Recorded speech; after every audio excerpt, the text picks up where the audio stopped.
বন্ধ করি বাংলাটা। I've been all around Cape Girardeau. এই দেখো আজকে বাঙালি সকালে উঠে কি করছে। All around Cape Girardeau. আর যাই করি, কোমরে বসে খবরের কাগজে পাতা উঠে সারাদিন লোককে পেশি গল্প শুনিয়ে বেড়ায় না। সেটা তো পড়াশোনা পড়ে কিছু কাজ দিতে পারে, সবাই করে। I could hide behind the straw. বন্ধ করবি? Who are the Bengalis actually? আড্ডা, পাতি আড্ডা, এখন আমরা যেটা করছি।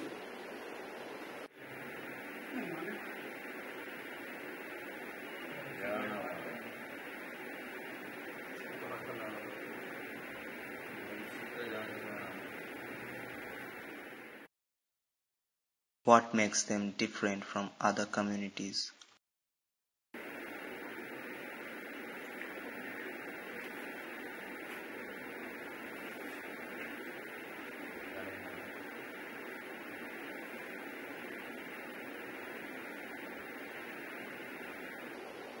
আমার মনে হয় বাঙালি মানে গোয়েন্দা। দেখ, ছোটবেলা থেকে আমরা ফেলুদা, ব্যোমকেশ, কিরিটি ইত্যাদি পরে বড় হয়েছি, তো রহস্যের গন্ধ পেলে বাঙালিটা থেকে ছুটে বেড়াতে ভালোবাসে। কিন্তু এখানে একটাই প্রশ্ন, এত কিছু মাঝখানে নোবেলটা কি করে চুরি হবে, সেটা একটা ব্যাপার।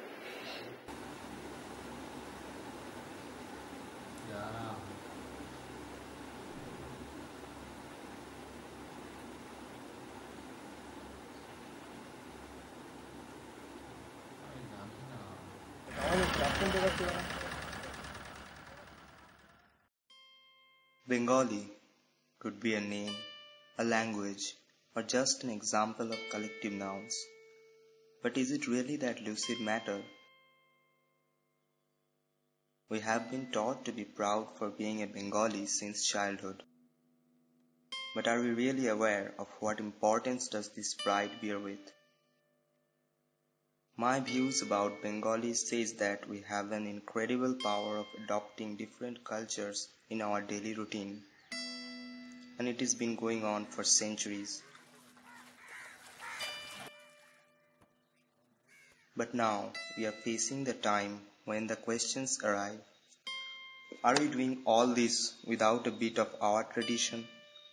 Are we forgetting what Bengalis are known for? Are we forgetting our culture?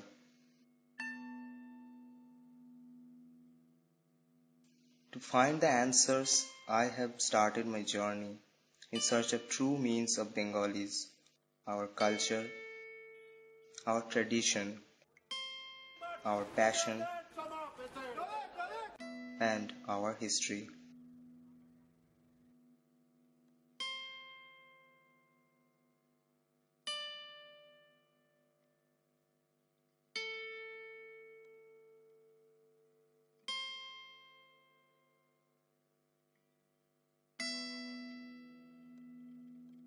বাঙালিকে তুমি কিভাবে ডিফাইন করবে? How do define a Bengali? Bangali সম্বন্ধে গোটা আদার্স মানে বাঙালি ছাড়া যারা কাস্ট আছে তাদের যা ধারণা বাঙালি আয় দায় আর গাছ নিয়ে আড্ডা মারে। বাঙালি সংখ্যা জিজ্ঞেস করতে হবে, বাঙালি তো ম্যাক্সিমাম তো বাঙালি এই জায়গাটা বাঙালি সংখ্যাটা বেশি। কলকাতা তো অবশ্যই বাঙালি সংখ্যাটা বেশি। অন্যান্য কমিউনিটি থেকে বাঙালিকে কীভাবে আলাদা করবে? আলাদা করার মতো দেখতে পাচ্ছি না। আমাদের সব কিছু ভালো লাগে, পুজো আছে যা আছে আমাদের বাঙালিতে।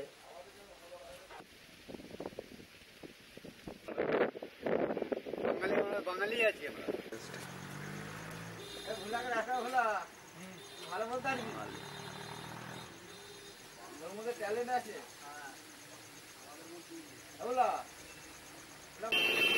বাংলাদেশ সবই ভালো, যেমন একটা বড় পুজোতে একটা বিশাল ধুমধাম। হ্যাঁ, দুর্গাপুজো হচ্ছে বাঙালির শ্রেষ্ঠ। বাঙালিদের সবই ভালো, দাড়ি ফাড়ি সবই চুল ফুল ভালো লাগে। यही देखने को मिला, यहाँ के आदमी बहुत ज्यादा सभ्य है, सभ्य बोले बहुत ज्यादा डिसिप्लिन। एक वर्ड बहुत अच्छा लगता है, मिष्टी। ठीक है, मिष्टी खाने वाला, मिष्टी जो बंगाली लोग बोलता है, ठीक है, बंगाली लैंग्वेज और सबका तो नहीं पता, लेकिन हमको मिष्टी लगता है। আমি চলে মাঝি গিরি ভাই, আমি তো ঘাটে থাকি, ঘাটেই কাজ করি, গঙ্গা এইগুলোই। It took me a little long to decide where to start.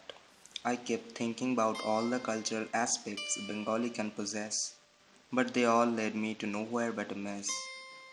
Days went on, and my documentation hadn't seen the menu yet. Then I thought, why to start with the varieties? Why not with a person? A single person who can be the representative of this huge Bengali concept.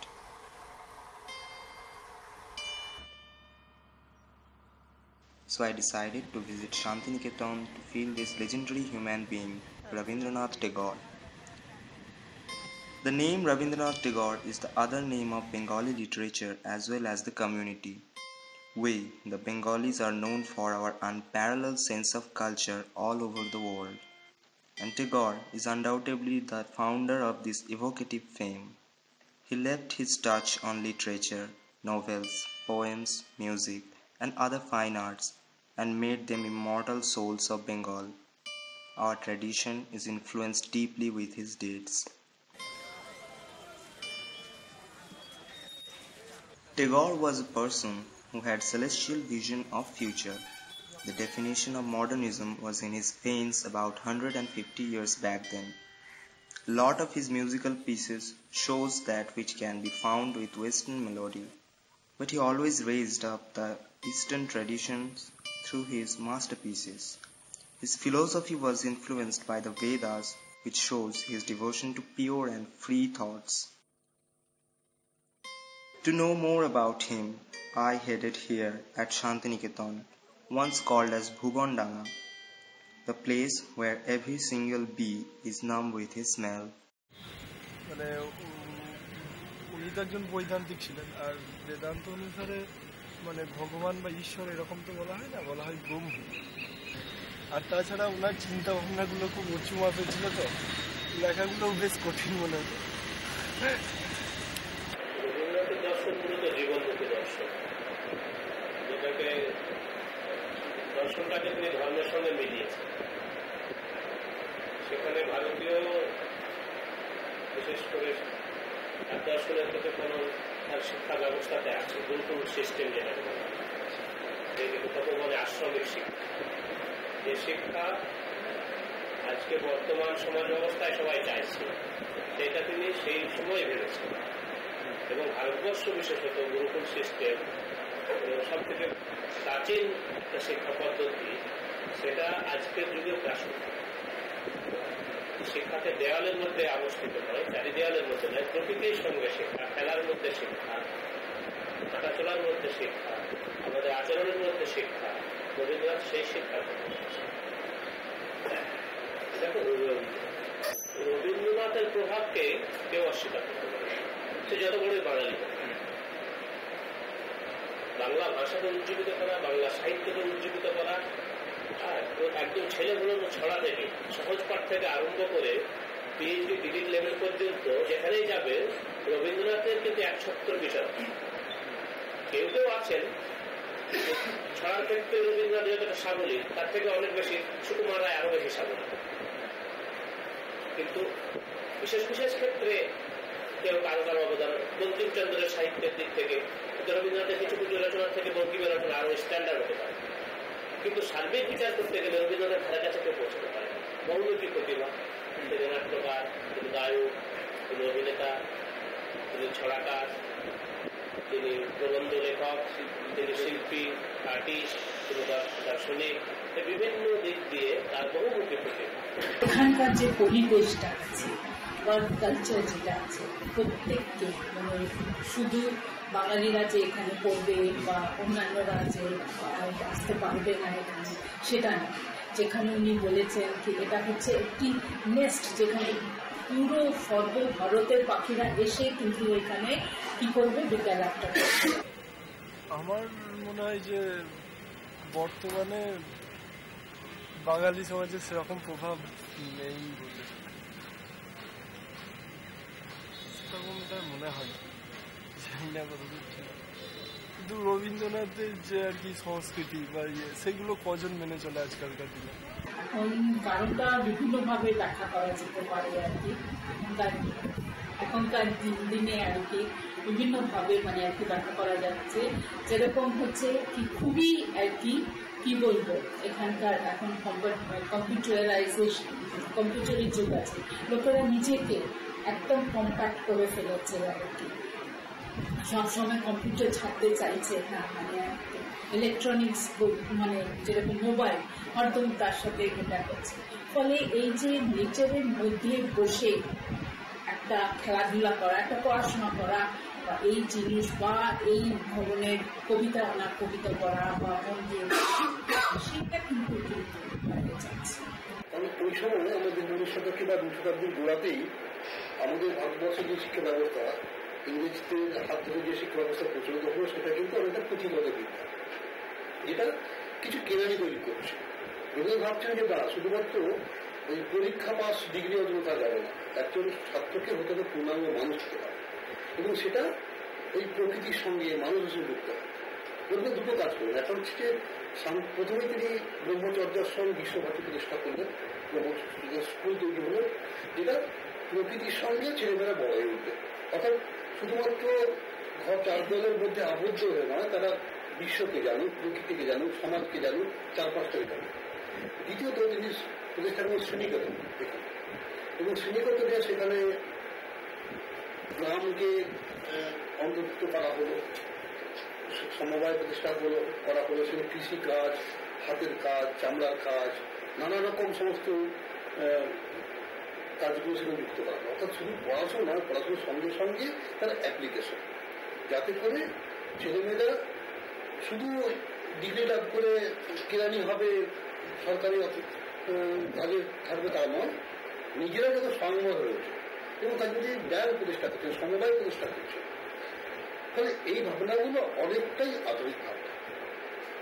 সেই যুগে রবীন্দ্রনাথ যে ভাবনা ভাবছেন সেটা কিন্তু আমরা দেখছি আজও অনেক বেশি অ্যাপ্রোপ্রিয়েট। এবং আজকে যে এই পরিবেশ ভাবনা, আজকে যে সমাজের ভাবনা, আজকে কৃষি নিয়ে যে ভাবনা, এগুলো কিন্তু আমরা দেখুন রবীন্দ্রনাথ অনেকটা আগে থেকে ভাবতে শুরু করছে।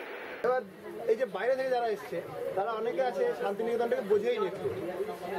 যেমন ধরো আমাদের বেশি, হ্যাঁ, উনি বলছেন যে এই শুনলাম একটা বন্ধুর কাছে যে বলছে ছুটি দেওয়া যাবে না। কেন? হয়তো রবীন্দ্রনাথ এত কবিতা লিখেছে, গান লিখেছে, উপন্যাস লিখেছে, সেগুলো যদি তুমি যোগ করো দিন সংখ্যা, তাহলে নাকি তার বয়সের চেয়েও বেশি হয়। তো তাহলে উনি কোনোদিন ছুটি নেননি, তাহলে তোমরা কেন ছুটি নেবে? কিছু কিছু মানুষ আছে যারা রবীন্দ্রনাথের চিন্তাভাবনা ওইরকম আদর্শ হিসেবে চলতে চায়, কিন্তু বেশিরভাগই এখনকার যা পরিস্থিতি আমার মনে হয় না যে তারা সেইভাবে চলে। তারা রবীন্দ্রনাথের নামেই চলে, কিন্তু নিজের মনের দিক থেকে একবারে আলাদা। Culture varies from man to man, from time to time. As our lifestyle changes, culture changes too. So let's find out what it was and what it is. What are Bengalis actually? বাঙালি সংস্কৃতি মানে বাঙালি কালচারের মধ্যে কি কি পড়ে? ওইসব culture আমি অত বলতে পারবো না, জানো তো। যদি একটা গাছের কথা ধরা যায়, তাহলে তার একটা জীবন আছে। আমরা যদি বিজ্ঞান আমাদের শিখিয়েছে যে মাটি থেকে রস সংগ্রহ করে, তারপর সূর্যালোকের মাধ্যমে পাতায় রান্নাঘর বানিয়েছে, খাদ্য তৈরি। কিন্তু এছাড়াও তার একটা অন্য কাজ আছে, সে ফুল ফোটে। আমরা বলতে পারি খুব সহজ কথা, ওই ফুলটা হলো তার সংস্কৃতি। বাঙালি জীবনে আমরা গাছের সঙ্গে তুলনা করি, কিন্তু ফুলটিকে আমরা সংস্কৃতি মনে করি। এই কালচার শব্দের প্রতিশব্দ হিসেবে সংস্কৃতি শব্দটা বাংলায় এসেছে। শব্দটা এসেছে মোটামুটি ভাবে 70 বছর, নিজেরা কেটে দেখছিলাম। বাঙালির ছেলে কতগুলো জায়গা আছে, বাঙালিকে চিনবি কোথায়? বাঙালি খানে। বাঙালি ছেলে প্রথম প্রেম করে আঘাত পায়, আঘাত পেয়ে কবিতা লেখে। তাই তো? সুতরাং এইটা বাদ দিয়ে কিন্তু বাঙালি নয়। বাঙালি প্রেম চর্চা করবে না, বাঙালি আঘাত পাবে না, বাঙালি কবিতা চর্চা করবে না, বাঙালি দুটো গান গাইবে না, এটা হতে পারে না। তাহলে বাঙালির জীবনে আত্মিক, মানসিক, এমনকি ওই বহু ব্যবহৃত হয়ে যাওয়া শব্দটাকেই ব্যবহার করতে হচ্ছে যে আর্থসামাজিক সবকিছুর প্রকাশ কিন্তু এই সংস্কৃতির মধ্যে ঘটছে। সংস্কৃতি মানে গোটা ব্যাপারটা, সামগ্রিক ব্যাপারটা, শুধু কোনো বিচ্ছিন্ন হবে না। তার মধ্যে যেমন সাহিত্য আছে, সঙ্গীত আছে, নাটক আছে, অর্থাৎ নান্দনিক যা কিছু আছে সমস্তগুলো সবটা মিলে একটা জাতির জীবনের পরিপূর্ণ স্বরূপ যদি বলা হয়, তার যে রূপ প্রকাশ যেটা পাঠ হচ্ছে সেটাই অ্যাকচুয়ালি সংস্কৃতি। ব্রিটিশরা এদেশে এসে প্রথম তাদের দখলদারি শুরু করেছিল একেবারে কলকাতাকে কেন্দ্র। আমরাও বাঙালি বলতে কলকাতাকেই বুঝি। যতটা না আমরা উত্তরবঙ্গের মানুষজনদেরকে বুঝি, যতটা না পুরুলিয়া বাঁকুড়ার লোকজনকে বুঝি, যতটা না হুগলির লোকজনদেরকে বুঝি, তার থেকে বেশি কলকাতার লোককেই বুঝি। হ্যাঁ, বড় জোর শান্তিনিকেতনের লোকজন বাঙালি, এর বাইরে তো বাঙালি কোথাও নেই। আমাদের তো পরিস্থিতি সেই রকম। এবার দেখ ব্রিটিশরা কি করেছে। ব্রিটিশরা এখানে এসছে, আমাদেরকে শিখিয়েছে, বেশ্যা বাড়ি যাওয়া শিখিয়েছে, মদ খাওয়া শিখিয়েছে। আমাদের মতো অর্ধ শিক্ষিত, মানে কি বলবো, খিচড়ে যাওয়া মানুষজন। আমরা কলেজ ইউনিভার্সিটিতে গেছি, না করেছি ভালো করে পড়াশুনো। আমরা মনে করি আমরা অনেক কিছু জানি, আদৌ কিছু জানি না, পড়াই করি, তাই করে থাকি। এই বলে আমরা একটা জাতিকে কল্পনা করি যারা কিনা খুব ফুটবল খেলতো। বাঙালি বলতে কারা? যারা কিনা ফুটবল খেলতো। বাঙালি বলতে কারা? যারা কিনা কুড়ি। বাঙালি বলতে কারা? যারা কিনা মিটিং মিছিল করে। বাঙালি বলতে কারা? যাদের কিনা কি তাদের দ্বিখণ্ডিত করা হয়েছে। এভাবে ভাবার কোনো কারণ নেই। একটা জাতের, বাঙালি জাতের উপর প্রচুর মিশ্রণ ঘটেছে দীর্ঘদিন ধরে, তাই শুনেছি। I strongly believe that any Bengali person can easily sink into the ocean of Bengali literature. Literally, we don't want to do that though, but sometimes it feels like if we could just swim in it for a while. Bangla সাহিত্যের আগেকার ধারণা এবং এখনকার ধারণা আমরা খুব স্পষ্ট করেই দেখতে পাই যে বিশ্বায়নের প্রসঙ্গটা বলছিলেন, আমরা মাইকেলকে দিই সেটা দেখাতে পারি। মাইকেলের মেঘনাদবধ কাব্যে তিনি কিন্তু এই বিশ্ব পরিক্রমা করেছেন। সেখানে পৃথিবীর বড় বড় ক্লাসিক্স গ্রন্থের থেকে মূল ভাষায় সেগুলো পড়েছেন, পড়ে অনেকগুলো ভাষা জানতেন, পড়ে তা থেকে সংগ্রহ করেছেন এইসব চরিত্র। শুধু লোকজীবনে একটা উদাহরণ আমরা পাই, সেটা হচ্ছে এগুলো পুরুষের মধ্যে চাঁদ বণিক, চন্দ্রধর বণিক, এই চরিত্রটি নিঃসন্দেহ এমন চরিত্র দৃঢ়তার প্রতীক, কিন্তু সেটা লোকজীবনে এসেছে। মারা গেছে তার দাহকাল হয়েছে, ধৌত করা হয়েছে। মধুসূদন লিখছেন, ধৌত করে দাহস্থল জাহ্নবীর মেরে সপ্ত দিবা নিশি লঙ্কা কাঁদিলা নিল। কি হলো ব্যাপারটা? যুদ্ধ শেষ হয়ে গেছে, মৃত ইন্দ্রজিৎ, তাকে তারও কাজ করা হচ্ছে, ইন্দ্রমাতি তারও এটাই করে, রাক্ষসীরা করে। সেখানে গঙ্গা জল পেলে কি করে? জাহ্নবীর নীড়ে ধৌত করি দাহস্তর জাহ্নবীর নীড়ে সপ্ত দিবা নিশি লঙ্কা কাঁদিলেন। রাষ্ট্রীয় শোক পালন করা হচ্ছে 7 দিন। মায়ের নাম ছিল জাহ্নবী, মাকে বলতে পারি। আবার জাহ্নবী মানে গঙ্গা জল, একাকার হয়ে যাচ্ছে। সুতরাং বাংলা সংস্কৃতির সব থেকে সূচনার কালে বড় ধারক বাহক ছিলেন।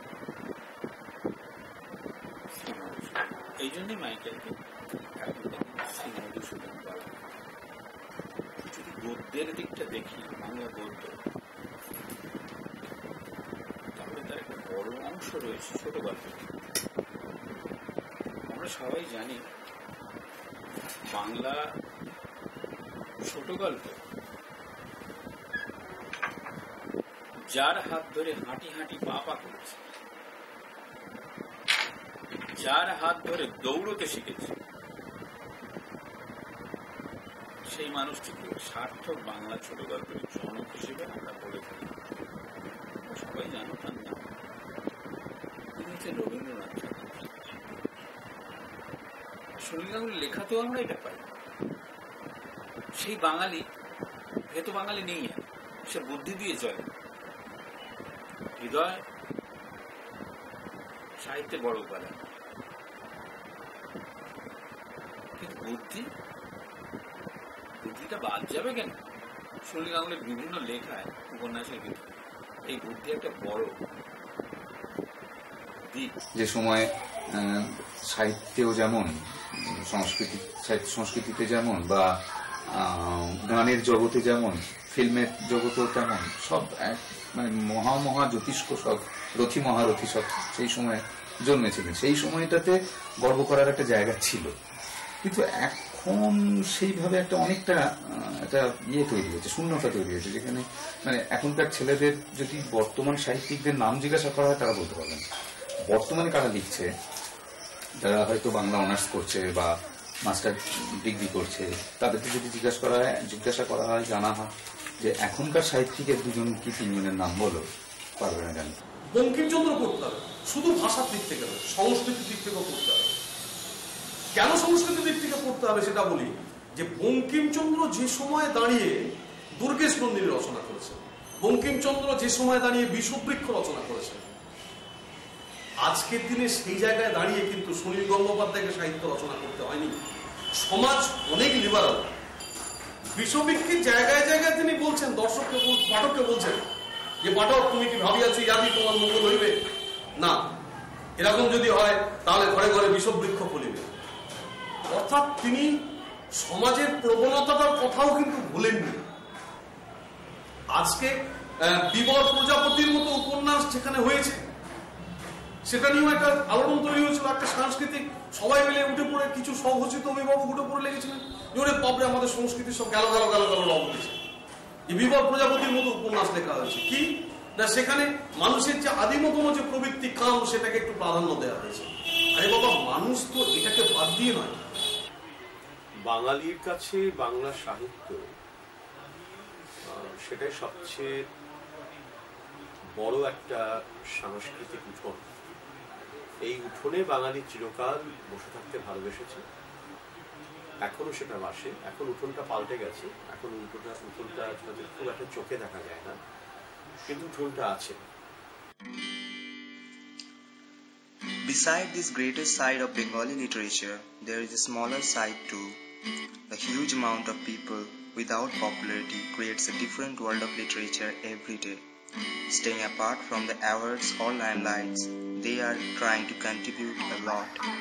But we cannot see outside of length, breadth and height, so we don't have time.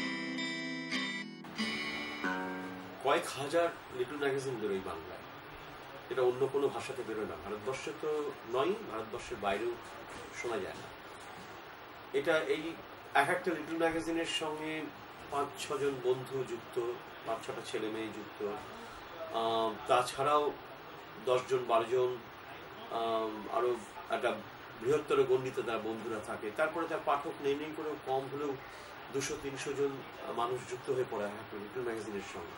তাহলে এই যে একটা জগৎ, এতগুলো লিটল ম্যাগাজিন বেরোয়, এই যদি একটা পুরো হিসাব নেওয়া যায় তাহলে দেখা যাবে এটাও কিন্তু একটা ইন্ডাস্ট্রি। লিটল ম্যাগাজিন এবং সংবাদপত্র দুটো সত্তা আমার মধ্যে কাজ করে। লিটল ম্যাগাজিনটা অন্য ক্ষেত্রে সবসময় পারি না বলেই আমার শারদিয়া বা আমার বইমেলার সংখ্যা এইগুলোকে ব্যবহার করি, এবং করার পরে এই শারদ সংখ্যাটা করার পিছনে আমার একটা কারণ থাকে।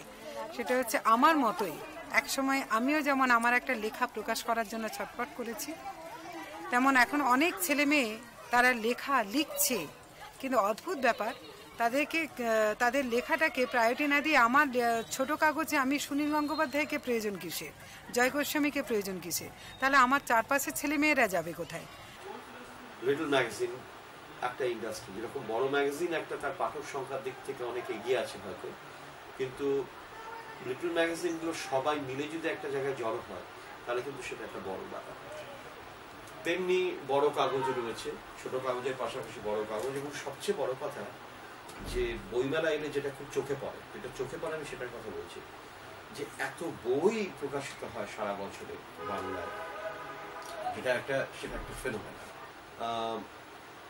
চোখে আমাদের পড়ে, চোখে প্রতি বছর এটা মনে করিয়ে দেয়, প্রতি বছর এটা রিমাইন্ডারে কাজ করে যে দেখো বাংলা সাহিত্যের পাঠক থাকে, দেখো বাংলা সাহিত্যের সঙ্গে কত মানুষ যুক্ত, দেখো এই আজকে টেলিভিশনের যুগে, ইন্টারনেটের যুগেও যে এত মানুষ ঘুরে বেড়াচ্ছে, বই নাড়ছে, বই দেখছে, বই কিনছে, বই চুরি করছে, এই সব নিয়ে যে একটা বিরাট একটা বিপণন। The International Book Fair of Kolkata, along with the other book fairs held in the districts throughout the year, are the places where literature gets mixed with people. Writers and readers both get equal importance from each other. It doesn't matter whether it's a little magazine or a popular novel. But does the amazing crowd really consist of book lovers? I find this a bit confusing. A number of people comes here just to spend a good evening. They pose for Facebook, they deal with snacks and drinks. Writings covering several hundred years of Bengali literature takes fresh air. From far corners of Bengal, writers present to us a sense of massive Bengali literature as a boon needed very much. But are we giving proper value of this gift? Technology is advising to reduce the use of paper, and so we are doing. Books are available on web pages. Those who care to buy them are mostly as a good showpiece.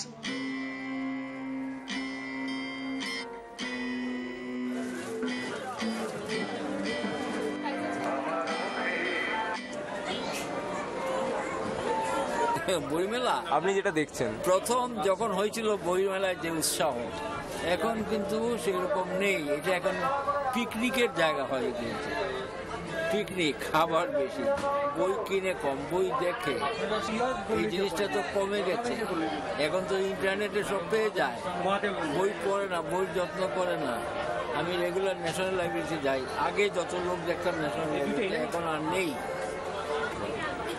বইমেলাতে সমস্ত লোকজনের ভিড়, খাওয়া দাওয়া, cold drinks, চা, তার মধ্যে থেকে বই কেনার লোকই কম। এখন তো ফেসবুকেই সমস্ত পড়াশোনা চলে, আর হোয়াটসঅ্যাপেই হচ্ছে, তো বই পড়ার মানসিকতা এখন খুবই কম, কারণ সবই গুগলেই পেয়ে যাচ্ছি আমরা, যেটাই সার্চ করি না কেন সবই বেরিয়ে যাচ্ছে। Bengali culture is full of rituals which make us celebrate every moment of life. Though time has brought an evolution in these cultural aspects these days, they are still traditional. Theme making for our biggest festival Durga Puja is now a very common and interesting subject for fine arts. The Lakshmi of our lawn has adjusted in the nuclear family verandas, and as one of our most expensive traditions, we still find Saraswati Puja as our own Valentine's Day.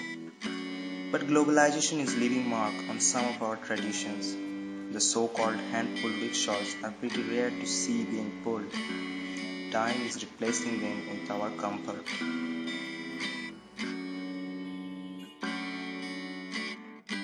Another cultural aspect which has seen enormous changes through time is acting.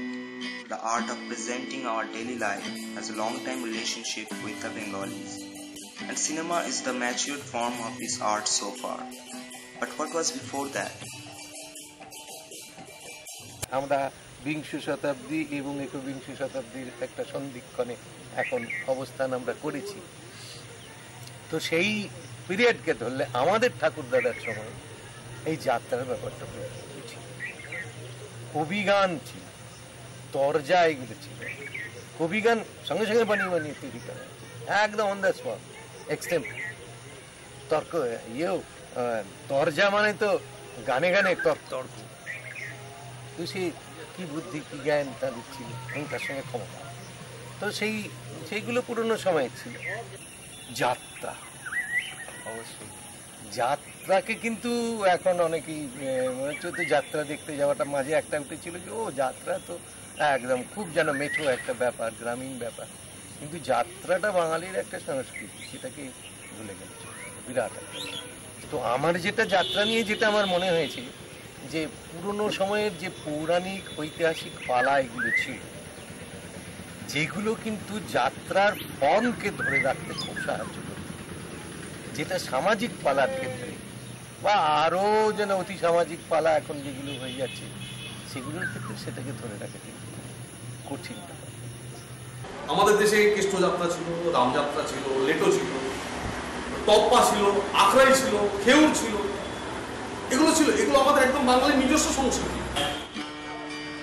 Jatra, an ancient form of acting of this part of the world, is now at a state of vanishing.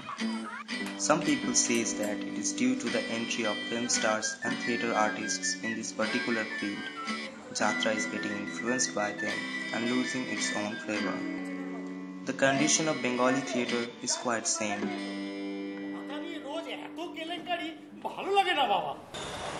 ইংরেজি নাটক এদেশের মানুষ প্রথম নিতে পারছে না।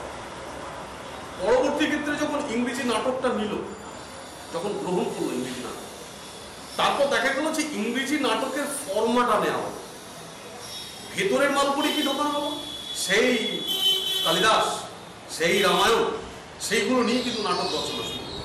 এবং নাটকটা এসে গেল প্রসেনিয়াম থিয়েটার। রবীন্দ্রনাথের আগে পর্যন্ত এবং আজও যেটা চলছে সেটা হচ্ছে প্রসেনিয়াম থিয়েটার চলছে। রবীন্দ্রনাথ প্রথম এসে বললেন যে আমাদের সংস্কৃতিতে প্রসেনিয়াম থিয়েটার না করলেও চলে।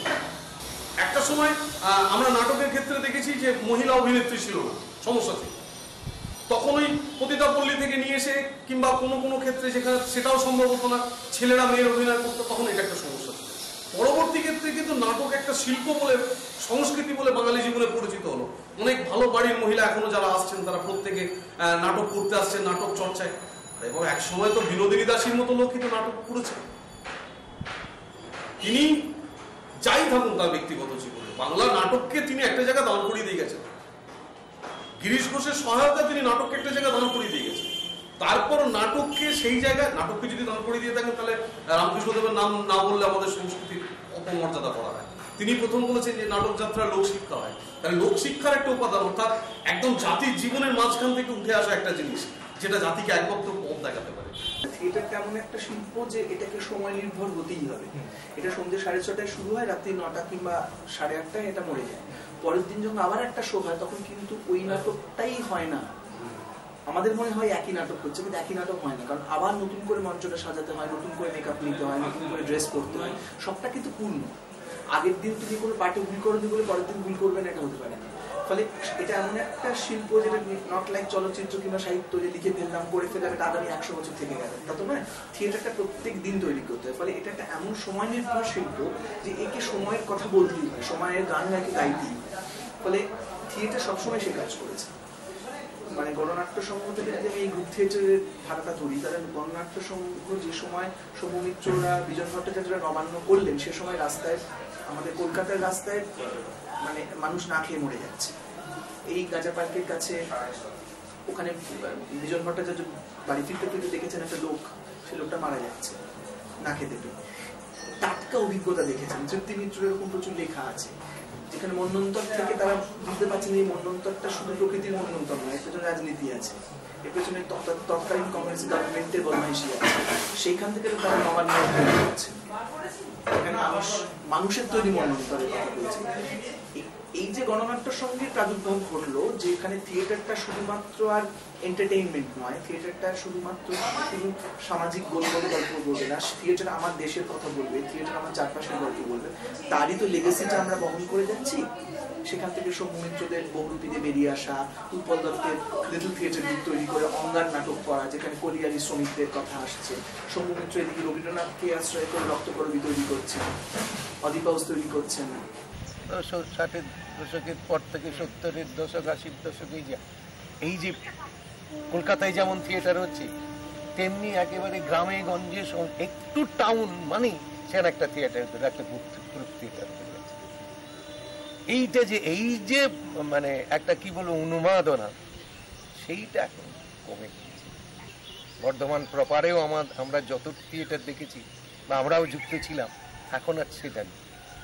দুর্গাপুরে মাঝে মাঝে হয়, আসানসোলের দিকে মাঝে মাঝে ওই কম্পিটিশনগুলো ওরা অ্যারেঞ্জমেন্ট করে, কিন্তু নিজস্ব যে দলগুলো, বরং সেটা কলকাতা এবং তার আশেপাশের যে সমস্ত জায়গায়, বালুরঘাটে আছে, বালুরঘাটের এখনো কাজ করে যাচ্ছে, ওরা এখানে এসে কলকাতায় এসে এইরকম কিছু কিছু জায়গা ছাড়া ওই সময় যে উন্মাদনাটা হয়েছিল সেটা আর এখন দেখতে পাওয়া যাচ্ছে।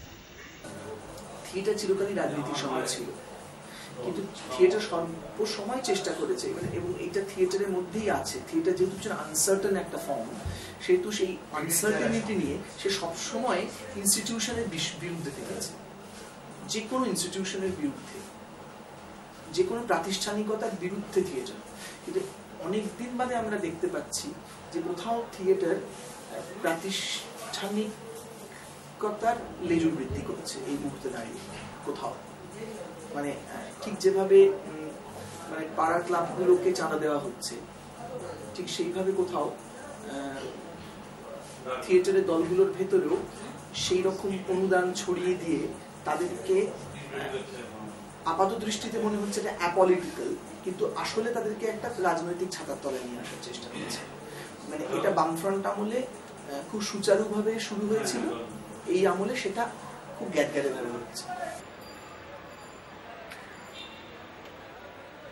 দুজন প্যারালি চলে আমার এই জায়গাটায়। একটা হলো উত্তম কুমার, সৌমিত্র চট্টোপাধ্যায়। ঠিক আছে, এরা দুজনকে আমি উত্তম কুমারকে অ্যাজ আ হিরো, ঠিক আছে, ভালো লাগে। আর সৌমিত্র টিপিক্যাল অ্যাক্টিং যেগুলো হয়। নতুন সিনেমা মানে ধরুন সবকিছুই মানে কি বলবো,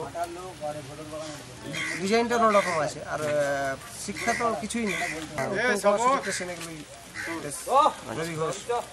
বাংলা হচ্ছে বসু ইংরেজিতের আর রঞ্জিত মল্লিক। এই বাংলা মিঠুন চক্রবর্তী দেশের সিনেমা দেখি।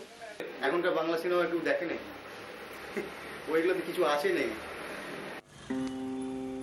Apart from the native form of acting, Bengali cinema has a history of about 100 years. To some people, it is worthless, where, in the other hand, we talk about Oscars. Let's find out what it actually is and what it should be. World film দেখি আমরা, নুয়েল দেখি আমরা, ডিসিকা দেখেছি আমরা, ট্রুফো দেখি আমরা, Kurosawa দেখি আমরা, কাকে দেখি না আমরা, কুস্তুরিকা দেখি এমনকি আজকে। এমনকি আমরা দেখতে পছন্দ করি না হলিউড, এরকম সব তো আমাদের ব্যাপার স্যাপার। একদমই যে সমস্ত চলচ্চিত্রগুলোর মধ্যে হয়তো কোনো মানে আগা মাথা থাকে না, সম্পূর্ণতই একটা হই হল্লা, সেই চলচ্চিত্র বাদ দিয়ে যে চলচ্চিত্রের মধ্যে একটু মনন আছে, যে চলচ্চিত্রের মধ্যে একটা আমার চারপাশটাকে ধরার একটা প্রবণতা আছে, সেইটা যে মুহূর্তে দর্শক দেখবে সেই মুহূর্তে শুধুমাত্র সে সময় যে সময়টুকুতে বাঁচছে সেই সময়টুকু নিয়ে সে ভাবতে চাইবে না, একটু আগেও যেতে চাইবে। এবং সেই রকম ভাবনাওয়ালা কিছু চলচ্চিত্র অবশ্যই তৈরি হচ্ছে এখন। ধরো মেঘে ডাকা তারা, মেঘে ডাকা তারা কেন, মেঘে ডাকা তারা কেনটা বুঝতে গেলে কিন্তু তাকে ঋত্বিকের ছবি দেখতেই হবে। মানে মেঘে ডাকা তারা কেন আমি বসে দেখবো হলে, ঋত্বিক ঘটক কে ছিল, এটা থেকে অনিবার্যভাবে ঋত্বিক ঘটকের ছবি প্রসঙ্গ আসবে।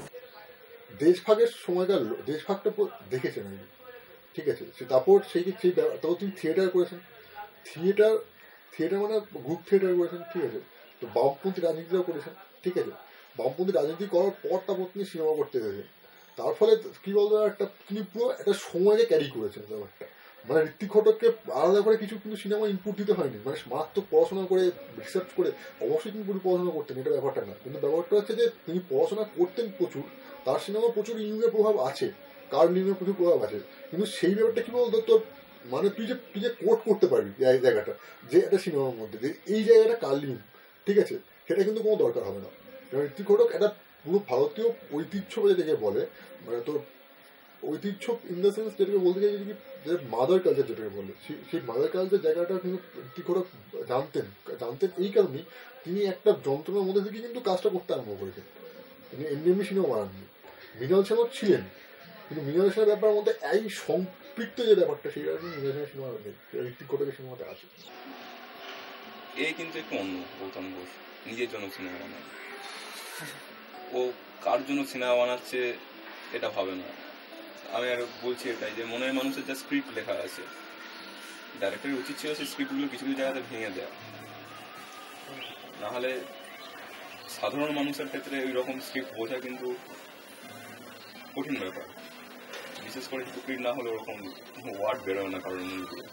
তখনকার দিনে না একটা কথা বলতো যে মানে এইরকম টাইপের না, রোমান্স, থ্রিলার, মিস্ট্রি এরকম না। তখনকার জেনার কেমন হতো জানিস তো? বাচ্চাদের সিনেমা, বড়দের সিনেমা, এরকম টাইপের জেনার হতো।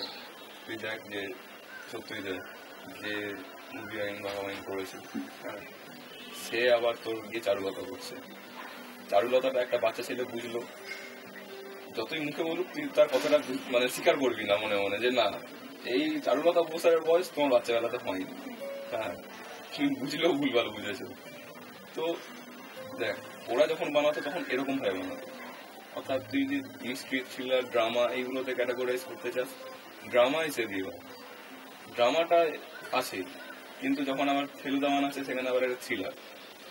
আর আরেকটা ব্যাপার, ওদের সিনেমাতে, স্পেশালি সত্যজিৎ রায়ের সিনেমা, যাদের জন্য সিনেমা বানাচ্ছে তারা খুব স্পষ্ট হয়ে যেত যে সিনেমাটা আমারই জন্য বানানো। ও প্রথম যেটা মানে চর্চার বিষয় ছিল সেটা ছিল ক্রিপ্টোগ্রাফি, এবং রোমান ক্রিপ্টোগ্রাফিতে নাকি রেস স্টাইল বলে একটা আলাদা স্টাইলই আছে রোমান ক্রিপ্টোগ্রাফি। ওর নিজেরই একটা মানে ধারা আছে, যে ধারাতে ক্রিপ্টোগ্রাফি করা যায়। মানে এখন সত্যজিৎ রায় বলতে একটা আন্তর্জাতিক যে ব্র্যান্ড আমরা ভাবি, যে আজকে ম্যারিয়ান ম্যাক্স বের করছে অস্ট্রেলিয়ার ডাইরেক্টর, সে নাকি তার ফিল্মটাকে রিভিউ করছে যে ইয়ের জন্য, সত্যজিৎ রায়ের জন্য। ওরকম একটা লোক ছিল বলে আমি আমার ক্যারেক্টারকে নিজের পার্সোনালিফিকেশন করতে পেরেছি, নিজে ডাইরেকশন করেছি, নিজে আর্টওয়ার্ক করেছি, সমস্ত কিছু নিজে করেছি, যেটা সত্যজিৎ রায় করছে। Poor, nice, very nice, incredible, interesting, and all other sorts of films are being made in Bengal. But are we really watching them? I mean, really? It seems like we can talk about awards, but can't get another Oscar.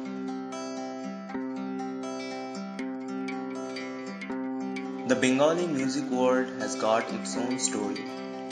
We have always seen a progress in this particular field. Today there are people who can live without world music due to the Bengali singers and songwriters. The flow of Bengali songs consists আমার রবীন্দ্রসঙ্গীত, নজরুল গীতি এসব। তারপরে DL রায় বহু গান লিখেছেন। আরো পরবর্তী ক্ষেত্রে আমরা দেখেছি যে শচীন দেব বর্মন, রাহুল দেব বর্মন, শিলাজিৎ, অনুপম রায়, মনসার ভাসান গান, চণ্ডীর ভাসান গান, পদাবলী গান। তো গান মানে ওই মাছে ভাতে বাঙালি যদি বলা হয়, তাহলে গানের সঙ্গে বাঙালির সম্পর্কটা ঠিক ওই রকম সম্পর্ক। কবির সমান যে গানগুলো তৈরি করে, কবির সমান কিন্তু গানগুলো যে শুধুই ভালো লাগে এরকম ধরনের গান তা নয়, যে উনি একজন মানে আমার মনে হয় উনি একজন জনক এইসব এরকম ধরনের মিউজিক। তারপরে তো রঞ্জন দত্ত এসছে, লোপামুদ্রা এসছে, লোপামুদ্রা এরকম ধরনের মিউজিক তৈরি করে। প্রথম আমি শুনলাম আমি বাংলার গান গাই, আমি বাঙালির গান গাই, প্রতুল মুখোপাধ্যায়, অনেকদিন আগেকার কথা বলছে। অর্জুন দত্তর সঙ্গে ডিলানের একটা যে হুবহু একটা মিল আছে, সেই মিলটা আমরা দেখতে পেয়ে আমরা খুব ভাগ্যবান। কারণ আমরা ডিলানকে কোনোদিন দেখতে পাইনি, হয়তো ডিলানের কিছু খুব কম অল্প ভিডিও যেগুলো বেরিয়েছিল সেগুলো দেখেছি আমরা। রবীন্দ্রসঙ্গীত নিয়ে খুবই বেশ রমরমা চলছে এখন। তার সাথে কিভাবে পুরোনো দিনের গানগুলোকে মিউজিকের সাথে কিভাবে করবে, তাই নিয়ে পরীক্ষা নিরীক্ষা বিশাল। রবীন্দ্রনাথ একটা ক্রিয়েশনকে পছন্দ করতো এবং ওর গানকে নিয়ে যেটা ডাইনামিক ভাবে, এমনকি রবীন্দ্রসঙ্গীতে র্যাপও তৈরি করা হচ্ছে, যে এত কিছু তৈরি করা যায় সেটা যদি উনি দেখতে পাচ্ছেন তাহলে আমার খুবই ভালো লাগে। তো আমার এখানে মেনশন করতেই হয় কিউ এর যে তাসের দেশের যে গানগুলো ছিল। কিন্তু নজরুল ইসলামের কোথাও সেরকম কোনো আগ্রহ সেখানে নেই, বাধ্যই রয়ে গেলেন। কিন্তু রবীন্দ্রনাথকে নিয়ে যেমন এত রমরমা, সেখানে ওনার থেকে অনেক ছোট অনেকে, কিন্তু সমসাময়িক কবি হিসেবে ওনাকেও যদি একটু আমরা সেইভাবে নাড়াচাড়া করতাম, আমার মনে হয় আমাদের পরবর্তী প্রজন্ম অনেক কিছু জানবে, শিখবে। লিরিক বা সুর বা যে মেলোডি গানের, এখন যে সমস্ত গান হয়, কিন্তু ওনারও গানের মধ্যে দিয়ে এগুলো ছিল এত বৈচিত্র্যপূর্ণ, সেই সমস্ত এগুলো তো আজকালকার ছেলেরা কেউ জানে না।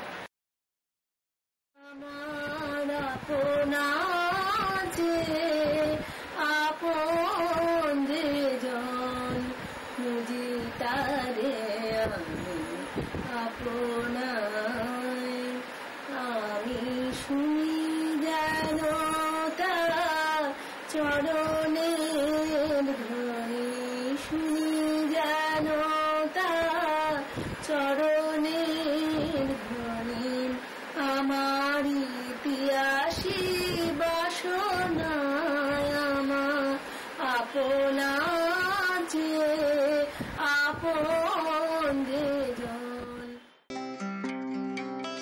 The true essence of Bengali music is hidden somewhere else. It is our folk songs. In the steps of our civilization, we have lost some of them, like Bhatiali, but we still got the Baul Fuki songs.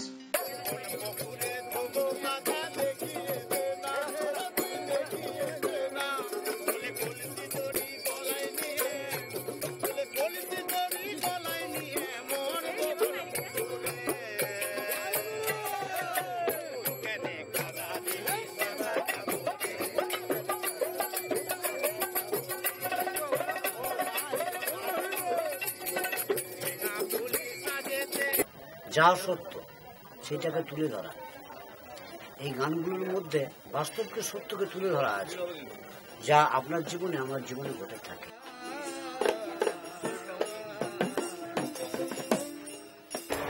ভিক্ষা না করলে শিক্ষা হয় না। মুহূর্তে আছি তাই, মুহূর্ত মধ্যেই কথা বলছি দেখছি বলেই মুহূর্তকেই মূর্তি বলা হয়। আছি তাই, মুহূর্ত চলে গেলে অর্থাৎ নিঃশ্বাস চলে গেলে, মুহূর্ত চলে গেলে মূর্তিকে বিসর্জন দিয়ে দেয় চলে। বাউলরা দেহতত্ত্বেরই গান করে, লীলাতত্ত্ব, রসতত্ত্ব।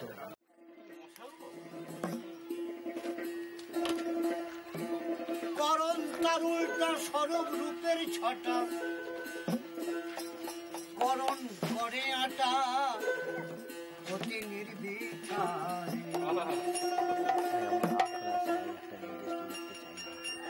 সহজ মানুষ লীলা করে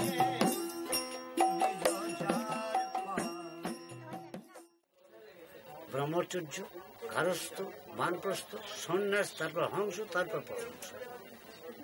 তা আমরা গৃহঘরে 12 বছর কাটিয়ে তারপরে ব্রহ্মচর্য রক্ষার পরে গারস্থতে আসি, এবং তখনই আমাদের বাউল গানের ধর্ম যে কিভাবে পুরুষ প্রকৃতি কিভাবে ধর্মকে রাখা যায়। নারীর ধর্ম পুরুষের ধর্ম কিন্তু এক নয়। হ্যাঁ, কারণ পুরুষ দেহের ধর্ম একরকম, নারী দেহের ধর্ম একরকম। এই বিচার করতে গেলে ধর শব্দে ধারণ করা, র শব্দে রমণ বা শৃঙ্গার তত্ত্বকে জানা, সেখানে সৃষ্টির প্রভাব নেই। আর ম শব্দে মৃত্যুকে জানা। বাউলরা সেই ধর্মটা করে। বিদ্যাসাগর, রাজা রামমোহন রায় এরা যখন জন্মেছিলেন তখন সতীদাহ ছিল। আর একটা ফকিরের কথা চট করে মানবে না। সে সময় লালনে কিন্তু জন্মেছিলেন, তিনি গান বাঁধতেন, গেয়েছিলেন, কিন্তু অনেকে নেয় নাই। কারণ ফকির বলে সে কথাটা ওই গরিবের কথা মিষ্টি হয় না, বাস হলে মিষ্টি হয়। ওনার কাছে জিজ্ঞাসা করেছিলেন যে তুমি হিন্দু না মুসলমান, তুমি বেজাত, বিভিন্ন একটা সমালোচনা ছিল। তখন উনি গল্প করেছিলেন যে আমি না হিন্দু না মুসলমান, না স্ত্রী না ব্রাহ্মণ, ভাবে মানুষ গুরু নিষ্ঠা যার, কলিযুগে হলো মানুষ অবতার, মানুষই ভগবান, মানুষ ঈশ্বরগড়। আমরা মন্দির মসজিদকেও গির্জাত হাতে করা তৈরি করা। এই মানব মন্দির মানুষকে তৈরি করলেন, এই ভিতরে যে ভগবান ঈশ্বরগড় একটা মহাশক্তি আছে, তাকে পূজা, তাকে মানে দেখার চেষ্টা করতে হবে যে আমি ভিতরে, তারপরে তিনি প্রতি ঘটে আছেন। হ্যাঁ, একটা গানে আছে যে বাড়ির কাছে আশিনগর, একবার পড়শি বসত করে, রানু ফকিরের গান। রানু ফকিরের যে কথা আছে যে বাড়ির কাছে আশিনগরে একবার পড়শি বসত করে, আমি একদিনও না দেখলাম তারা। I got the chance to visit the place where the legendary folk artist Gaur Khapa used to live, as well as the chance to know about him. Subal Das বাবু, ওনার কাছে কিছুদিন মানুষ হয়েছে, গিয়েছে। তারপরে তোমার সাহিত্যিক সুদীপ দাস বাবু ছিল, ওনার কাছে কিছুদিন থেকেছে।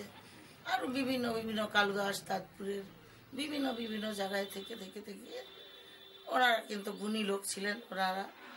উনি তো বাইরে কি প্রফেসরি করেছেন আমেরিকায়। কলকাতার বুকের ওপরে তো করেছেই, আর বাইরে যে দীপক মজুমদার নিয়ে গিয়েছিল, ওখানে গিয়ে যে বাইরে আমেরিকায় প্রফেসরি করেছে, ওই লাডলি, ওর বন্ধু বান্ধব লাডলি, পার্থ মজুমদার, তারপরে তোমার অরূপ, সাত্তকী টাত্তকী, আরো যাবতী, আর ওর বন্ধু বান্ধব যারা পুরনো সবাই চেষ্টা করেছিল বাঁচানোর জন্য, কিন্তু তখন তো লাস্ট, আর তো বাঁচবে না। খেপার গান হচ্ছে এক একটা গান নয়, খেপার এক একটা জ্ঞান।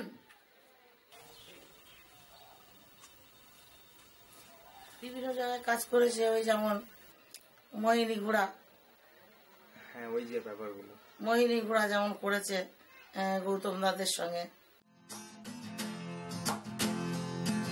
ঠিক কি যে চাই খুঁজে বেড়াই, ফুল কিনারা ভেবে না পাই কি করি,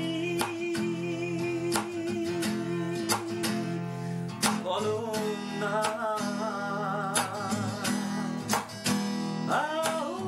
আউতাস গেল না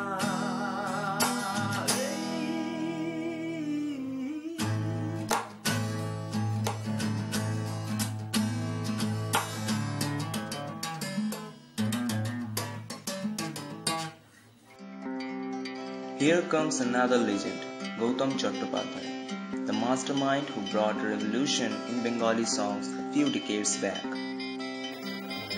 মনিরেটু প্রথম যে ওই ধরনের আর রক মিউজিক, ওই প্রতিটা ইন্ডিয়ান এলিমেন্টস দিয়ে যে রক মিউজিক করা যায়, আশায় আশায় is one of the greatest example of that. খুব মানে মিনিংফুল গান, এবং মানে খুব ভেবে চিন্তে লেখা হয়েছে গানটা, মনে হয় শুনে। তো আমার কাছে মোহিনী ঘোড়াগুলি একটা কেমন মানে রূপকথার মতো। আশায় আশায় কিচ্ছু বাজেনি, একটা হারমোনিয়াম বেজেছে, হ্যাঁ, তার সাথে একটা মন্দিরা বেজেছে, তার সাথে একটা শ্রীখোল বেজেছে। পুরো বিষয়টার মধ্যে এত সুন্দর একটা মাটির এসেন্স, অথচ এত ভালো একটা আরবান রক, এই বিষয়টাই মানে গৌতম চট্টোপাধ্যায় থেকে মানে পেয়েছিলাম। তারপরে বনিরার থেকে ঐকতান পেলাম। মাটি আর ইনস্ট্রুমেন্টাল, এবং তারপরে বেশ কিছু গান আমি প্রথম শুনি অর্ণবের, বাংলাদেশে অর্ণবের বেশ কিছু গান, তখন আমি অর্ণবকে চিনতাম না। অর্ণবের বেশ কিছু গান শোনার পরে আমার বেশ টানলো বিষয়টা। তারপর দাঁড়িয়ে আমি সিলেট অঞ্চলের গান নিয়ে বহু কাজ করেছি, মধ্যে মধ্যে ছলকাটা আট কুঠুরি নয় দরজায়াটা,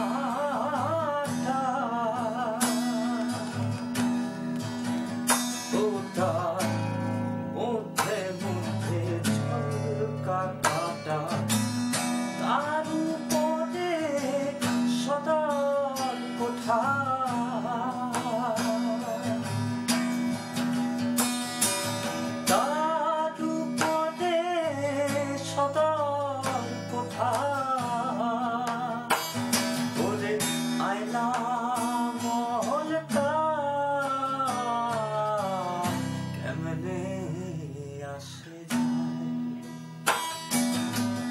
খাঁচার ভিতর অচিন পাখি কেমনে আসে,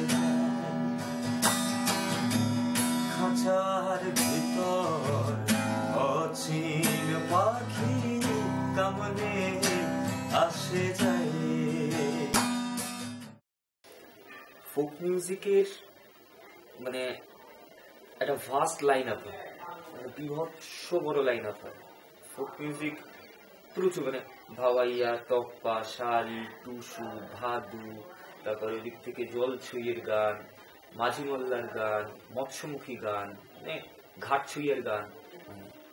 আজকে গিটার নিয়ে আমি যদি বাউল গানটা গাই, গিটারটাও আলাদা, বাউলটাও আলাদা, তবে শুনতে যেটা ভালো লাগে সেটাই ফিউশন, যদি শুনতে না ভালো লাগে তাহলে confusion. The progress of Bengali music has led us here to the world of Bangla rock. The boost of our generation, Bengali rock music has got its own amazement. With the bands like Fossils, Cactus, Lokhi Chhara, LRB, Miles, the journey Bangla Rock had started in the last decade has reached all those alleys where music is freedom.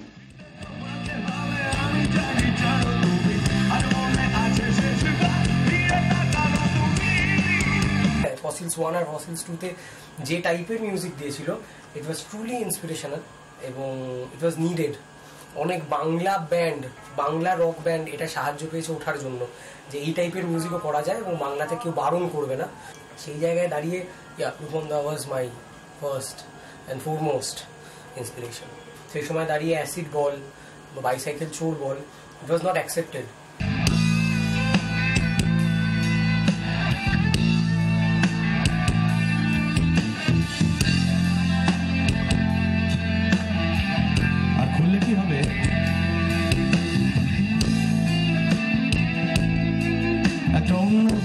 দরজা খুলে যাবে বন্ধুরা।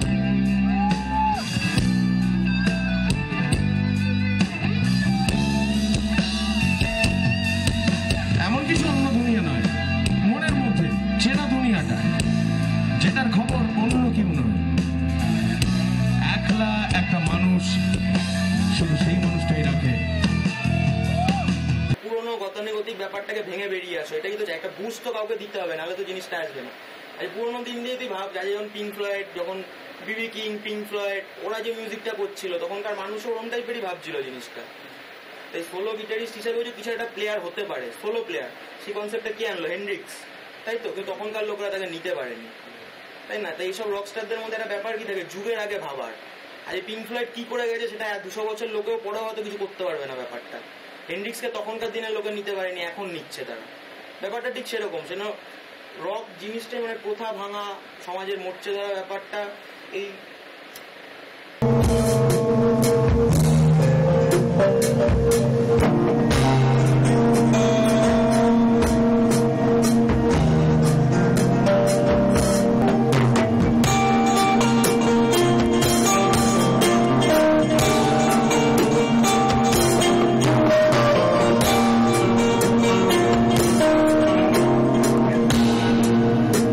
generally lyrics এই জন্য matter করে because it's not something happy go lucky.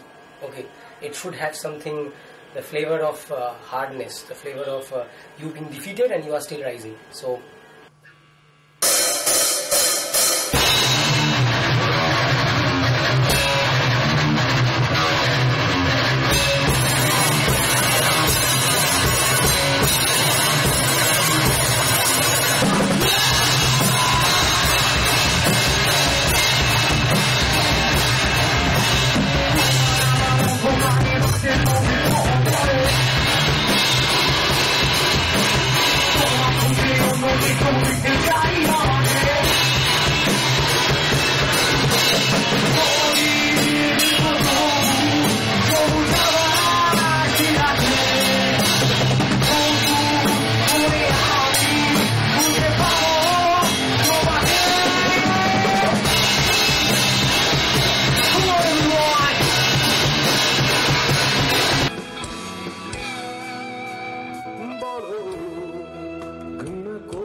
যদি চেয়ে নিতে বলি ক্ষমা, বলি কষ্ট দিতে জমা।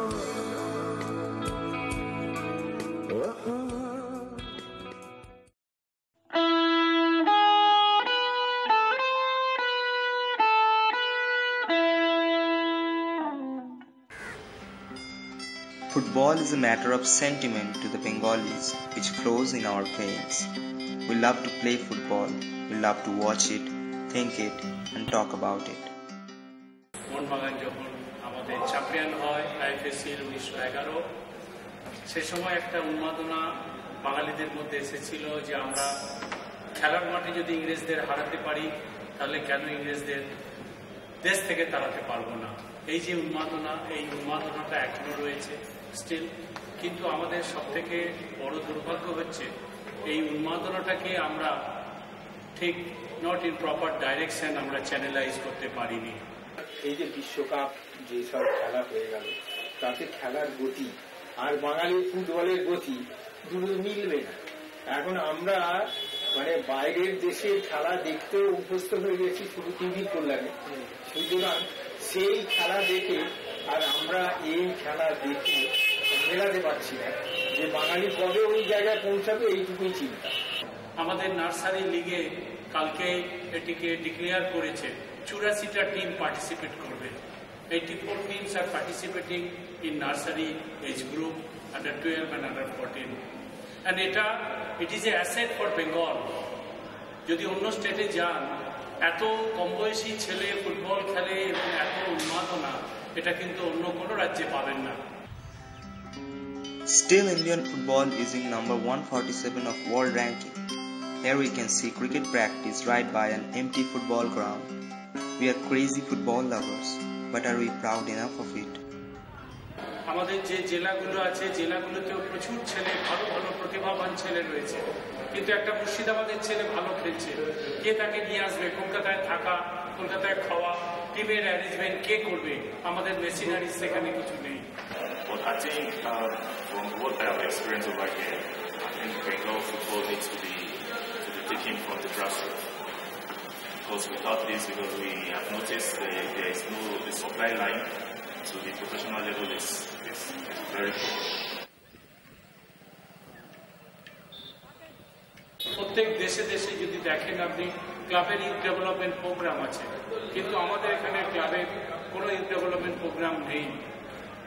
এগুলোকে ডেভেলপ করতে হবে। যতগুলো ক্লাব আছে, সেই ক্লাবগুলো যদি ছেলেদের ডেভেলপ করে তাহলেই হবে। জেলা যে ক্রীড়া সংস্থা আছে তাদেরকেও দেখতে হবে বাচ্চা ছেলেদের এগিয়ে যেতে কি কি দরকার, তাদের উপকরণগুলো জুগিয়ে দিতে হবে, তাহলেই হবে। গভর্নমেন্টও করছে না, ফেডারেশনও করছে না, কোনো ক্লাবও করছে না এই জিনিসটা। এবং এখানেতে যে আইএসএল হয়েছে, যে টিমগুলো পার্টিসিপেট করেছে, তারা এফসি এবং এআইএফএফকে জানিয়েছে যে আমাদের প্রত্যেক বছরে 1 লক্ষ ছেলেকে তারা ট্রেনিং করবে। এগুলো তাদের আন্ডারটেকিং দিতে হয়েছে। তা সেখানে সেগুলো যদি সত্যি সত্যি করে তাহলে টাকা আসবে এবং প্রফেশনাল ম্যানেজমেন্ট হলেই তারা এগিয়ে যেতে পারবে। এটা খুব ভালো দিক ফুটবলের পক্ষে। আমি দেখেছি পলিটিক্স তো আছে, এবং এখানে যে অ্যাসোসিয়েশন, ফেডারেশন, তারা নিজেদের গদি কেউ ছাড়তে চায় না। গভর্নমেন্ট একটা নিয়ম করেছে, স্পোর্টস কোড বলে একটা ল হচ্ছে, sports act, and it will be pass in the parliament, যে পরপর 2 বছরের পরে থার্ড টাইম সে আর কন্টেস্ট করতে পারবে না, এবং সেগুলো নিয়েই ফেডারেশনে সারা পড়ে গেছে। This is the strongest cultural aspect of the Bengalis' politics. The history of Bengal's politics is since pre-independence.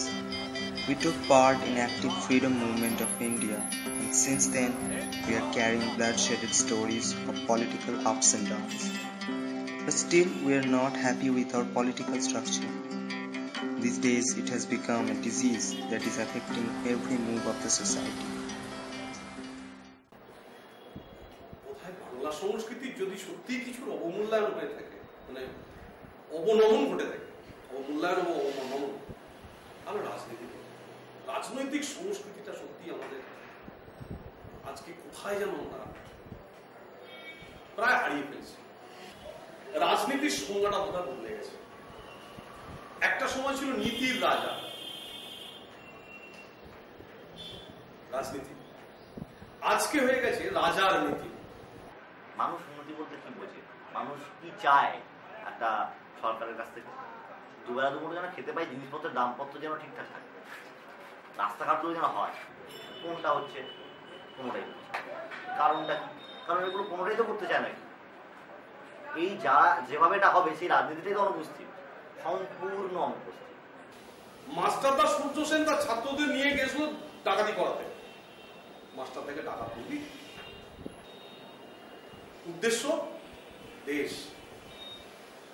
আজকে যদি আমি ছেলেদের নিয়ে ডাকাতের দল ধরি, তাহলে উদ্দেশ্য হবে আমার নিজের ব্যক্তিগত উদ্ধার করতে।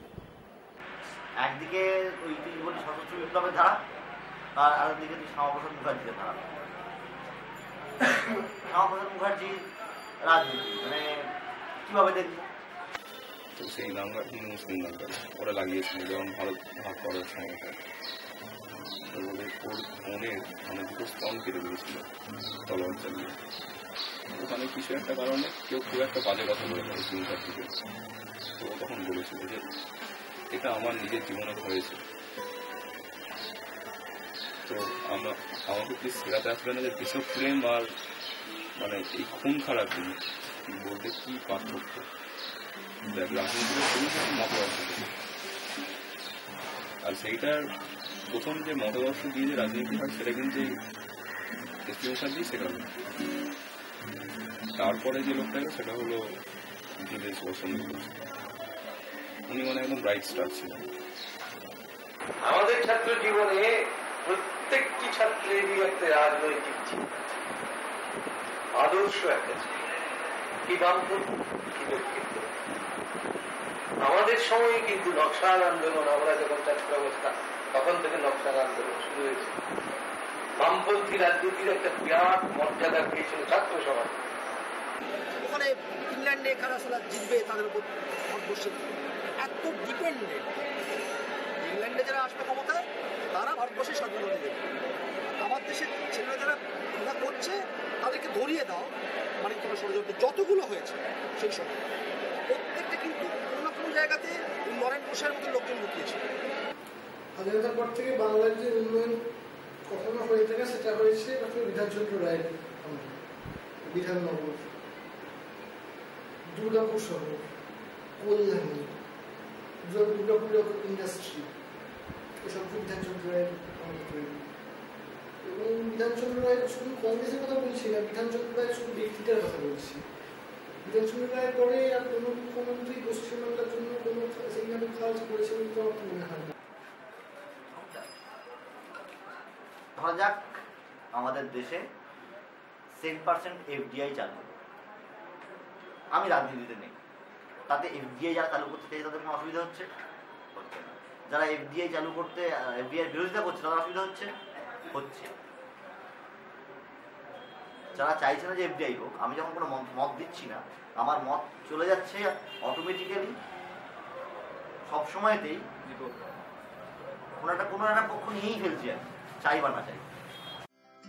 And we don't even know of them who are being victimized the most by it. Higher society is thinking, mediocres are arranging rallies, poors are silent, and hot-blooded student politics is left clueless. College union আগে কি হতো, কলেজের লক্ষ্য ছিল কলেজের development হয়, এখন কলেজের ইউনিয়ন কলেজগুলো নষ্ট হচ্ছে। রাজনৈতিক দল এবং রাজনৈতিক ব্যাপারটা এত বিশ্রী, দ্বন্দ্বমূলক, বিচ্ছেদমূলক, অনৈতিকতা নোংরা জায়গায় নিয়ে দিয়েছে, যেখান থেকে সাধারণ ছাত্র এটা তাদের পছন্দের নয়। বিভেদ কখনো হয়, দুটো দলের মধ্যে বিভেদ আমরা বুঝেছি, আদর্শগত বিভেদ, কোনো ঝগড়া নেই, মারামারি নেই, কাটাকাটি নেই, কিচ্ছু নেই। আর একটা দলের মধ্যে এখন আবার বিভেদ থেকে যাচ্ছে। এই বিভেদগুলো এত কি করে হয় যদি সেটাকে কোনো আদর্শ নিয়ে থাকে? একটা সময় তো মানুষ বুঝতেই পারছে, মানুষের কাছে ইনফরমেশনই পৌঁছচ্ছে, কিন্তু এখন সেটা নয়। এখন মানুষ যদি চুপ করে থাকে তার অর্থটা সে বুঝতে পারছে না, তা সে ভয়ে চুপ করে আছে, সে অপারগ বলে চুপ করে আছে। আমি সমালোচনা করছি, কিন্তু আমি কখনোই ওই জায়গাটা দাঁড়িয়ে সংশোধন করারও চেষ্টা করছি না। এটাও আমার পড়া, সেটাকে অপরিষ্কার করতে হবে। এইরকম আমার মতো অজস্র আমি, তারা রাজনীতি থেকে সরে দাঁড়িয়ে, বা তুই যাই বলি না কেন, যারা রাজনীতি থেকে সরে দাঁড়িয়ে আমরা দূর থেকে বলছি যে দেখো আজকে কিভাবে পলিটিক্যাল জায়গায়, যেটাকে বলা হয় আজকের ভাষায় যেটাকে বলা লুম্পেনাইজেশন নাকি বলে একটা, আমাদের মহাত্মা গান্ধী কি শিখিয়েছিল, আমাদের নিম্ন রাজনীতি করতে শিখিয়েছিল। আমাদের পেটে খাবার যাবে একমাত্র লোকের গোলামি করে, চাকরি করে, আমরা নিজেরা কিছু তৈরি করতে পারবো না। মেনে নিয়েছি আমরা দেশভাগের মতো একটা জিনিসকে মেনে নিয়েছি, আমরা চিরকালই মেনে নিয়েছি। এখন যেটা অন্য প্রদেশের মানুষের কাছে বাঙালিদের যে চরিত্রটা উঠে আসছে, তারা যেটা বলছে, তারা বলছে রাজনৈতিক সচেতনতা নয়, এটা শুধুমাত্র দাবি আদায়ে, আর কিভাবে কর্ম না করে আমরা অর্থটা উপার্জন করতে পারি তার সম্পর্কে বিশেষ টিভিতে এক ভদ্রলোককে জিজ্ঞেস করা হচ্ছে যে আপনি রেলবাজারে যে আপনার প্রত্যাশিত ছিল, যা আপনি কি মনে করেন প্রত্যাশা পূরণ হয়েছে? হ্যাঁ, আমার প্রত্যাশা পূরণ হয়েছে। কি প্রত্যাশা ছিল? রেলের ভাড়া বাড়বে, মানে চূড়ান্ত আয়রনিক্যাল কথাবার্তা। মানে ভদ্রলোক যে খুব জেনে শুনে এই আয়রনিটা করছেন তা নয়, কিন্তু এটা সত্যি কথা, খুবই সত্যি কথা। আমাদের এক্সপেকটেশন ছিল রেলের ভাড়া বাড়বে, একমাত্র ওই এক্সপেকটেশনটাই পূর্ণ হয়েছে। আমাদের ওই এক্সপেকটেশনগুলোই পূর্ণ হয়, বাকিগুলো হয় না। মনে করি যে আমার জন্ম সার্থক, সেটা ভারতবর্ষে জন্মেছি বলে নয়, পশ্চিমবাংলায় জন্মেছি বলে নয়। 20 তারিখে একটা মিছিল হয়েছিল, যে মিছিলটা হাঁটার সৌভাগ্য আমার হয়েছিল, এবং ওই মিছিলটার জন্যে আমি আমার জন্মটাকে এই যাত্রায় টিকে গেলাম বসে একটা মানসিকতা তৈরি হয়ে গেছে, এবং আমি grateful. What are we doing? What should we do? Is politics made for us, or we are made for politics? I don't know. Let's move to the thing that is the source of all of our cultures, our daily arrangement of discussion, our medium of communication, our so-called gossip, which is locally named as Adda. Let's find out how healthy is our Adda today, so that we can find out the strength of our cultural aspects. বাঙালির আড্ডা হচ্ছে জগৎ বিখ্যাত সারা পৃথিবী। আড্ডা যে না মারলো তার মানে ছাত্র জীবন বিফল, কলেজ জীবন বিফল, ইভেন বেকার জীবন বিফল। পরিবেশের জন্য আড্ডাটা বন্ধ করে দিচ্ছে মা বাবারা। পরিবেশটা এত খারাপ হয়ে যাচ্ছে বলে মা বাবারা মানে সব আড্ডাটা বন্ধ করে দেয়। আগে তো পরিবেশটা এত খারাপ ছিল না, তখন মত প্রকাশ করতে পারতো, এখন আড্ডা না মানলে তো মত প্রকাশ করতে পারবে, কিছু জানতেও পারবে না। আড্ডা মানে ওই মানে কি বলবো, ওই পরনিন্দা, পরচর্চা, খিস্তি, গালাগাল, এই সবগুলোই তখন আড্ডা ছিল না। তার মধ্যে অনেক সৃষ্টিমূলক আড্ডাও ছিল। সেই একদম নির্ভেজাল আড্ডা যেটা, সেই জায়গাটা এখন নেই। এটা একদম ট্রুলি স্পিকিং, এটা সেই জায়গায় নেই। সেই ব্যাপারটা মানে যতটা বাঙালি নিজেদের ওই আড্ডা সচেতন বলে যে জায়গাটা ছিল, সেটা এখন তারা যতটা ভাবে যে আমরা ক্যারিয়ারিস্ট, আমরা ওই আড্ডা ফাড্ডা মারবো না, কিন্তু আখেরে কি হচ্ছে ব্যাপারটা, না ওইটা হচ্ছে না এদিকে মানে আড্ডার যে ক্লিন ব্যাপারগুলো, আড্ডার যে নির্ভেজাল আড্ডা, সেখানেও তো ভালো জিনিস হয়, আলোচনা ফালোচনা, সেখানেও তো সেই মান্নাদের ফান্নাদের, হেমন্ত মুখোপাধ্যায়, ওরাও তো আড্ডা মেরেছেন একসময়। তো ওখান থেকে ওরা কি সব উল্টো পাল্টা আলোচনা করে ওখান থেকে ক্ষীর জিনিসটা বেরিয়ে আসতো। তো সেই ক্ষীর আমরা খেয়েছি। এখন যে আড্ডাটা আছে, এখন কিন্তু ওই আড্ডাটা কেন সে আড্ডাটা নেই না, তুমি আমি আড্ডা দিচ্ছি, তোমার সঙ্গে আমার মনে মনে কিন্তু অনেকটা দূরে এই ভেদ, অ্যালিয়েনেশন, মানুষের থেকে মানুষের ভেদ। While talking about Adda, we cannot ignore the coffee house. Since British India, it is a paradise to those who love Adda. Coffee house একটা বিখ্যাত জায়গা এবং বিখ্যাত নাম। সারা ভারতবর্ষ আমি 70% জায়গা আমি কভার করছি। 70% জায়গার মধ্যে অনেক জায়গায় কফি হাউস আছে, বাট স্টিল এই কফি হাউসের আলাদা একটা মর্যাদা আছে। কফি হাউসে বিখ্যাত বিখ্যাত লোক এসছে, মহেশ্বরদা দেবী এসছেন, সুনীল গাঙ্গুলি এসছেন, শীর্ষেন্দ্র মুখোপাধ্যায় এসছেন, যামিনী রায় এসছেন, শক্তি চট্টোপাধ্যায় এসছেন, সৌমিত্র চ্যাটার্জি এসছেন, দীর্ঘদিন তারা এসছেন, বুদ্ধদেব বোস এসছেন। এই যে ভালো মন্দ এবং পলিটিশিয়ান যারা, আজকে অসীম চ্যাটার্জি, নকশাল যিনি লিডার, আমরা সবাই তাকাবো। সেই সময় কফি হাউসে রাজনীতিবিদরাও আসতো, ফিল্ম স্টার আসতো, সাহিত্যিকরা আসতো, কবিরা আসতো, তার মধ্যে কিছু স্টুডেন্টও আসতো। এটা হয়তো সৌমিত্র চ্যাটার্জি বলতে পারবে বা সুনীল গঙ্গোপাধ্যায় বলতে পারবে, তারা আমারও আগে আসছে।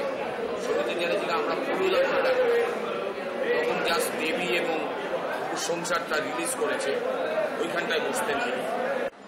Days are changing. Intellectuals cannot be seen having an open conversation here. Coffee House is also trying to say no to Adda, and people are finding their alternatives. বাঙালি যেখানে সেখানে তো আড্ডা like very very important. Bangali is equal to adda, we can say. Coffee হাউসের যেরকম they don't have much branches, but CCT they are having lot of outlets, so it's easier for everybody to come to CCT and chat with their friends. And actually CCT তে একটা বেশ ভালো ambience থাকে, খুব ভালো service থাকে, it's good.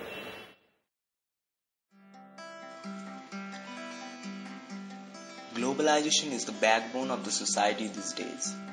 Every morning we wake up and set out to improve our lifestyle. A daily race to make everything better. But do you remain the same at the end of the day?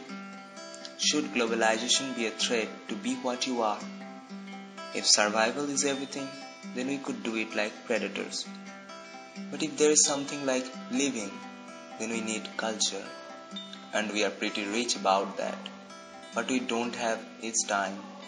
Time for smelling the fragrance of our cultural treasure. As time is changing, we are changing too and have changed so far. But some special things will remain unchanged in our daily life.